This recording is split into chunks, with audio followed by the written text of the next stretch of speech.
Judge Ross told me to my face. He and I sat. I expressed my concerns with regards to having access to phone numbers, and I believe in his. And Judge Ross has always been honest. I think he's a very good judge. He was granting PR bonds back then. I don't think necessarily, you know, you have now 16 different castles, right? Judge Ross understood the angst that we had with regards to this issue. It wasn't on the forefront. I mean, we've been pushing it. We certainly had been pushing this issue. But what Judge Ross has indicated to me was that he's going to look into that and fix it, and I trusted his word. And here we are 4 years later, and there's a lawsuit. I'm not espousing any of this on Judge Ross. This was my communications with the court. He was the presiding judge.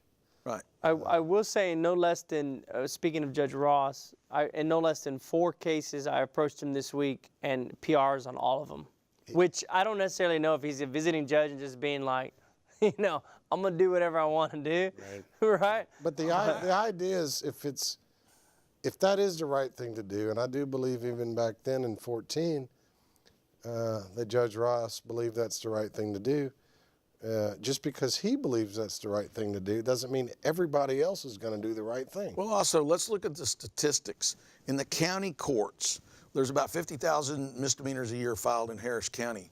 They were granting less than 10% on those cases. They were granting on less than 10% of those cases were they granting PR bonds. And that's been the historical trend for years here. And so there was no wild granting of PR bonds. They were systematically denying them. And it's a whole different deal, Jimmy, but you know, the magistrates are the ones that set the initial bond. Right. The magistrates work for the county courts, and the magistrates were afraid to grant PR bonds because if they granted too many PR bonds, like there was one magistrate that did, he got fired. Goodbye. Yeah. So they needed you know what? The only way there was a scandal with the magistrates. Yeah, that's true. They are abusing people. Really the only way this is ever going to end, like some bad things in our country, have only ended when the federal government has gotten involved, and that's what's happened here. We have a very highly respected jurist, and I'll call her that. Judge Lee Rosenthal is as respected as they come. She wrote a brilliant opinion, and justice will come when that opinion is followed, and not until then.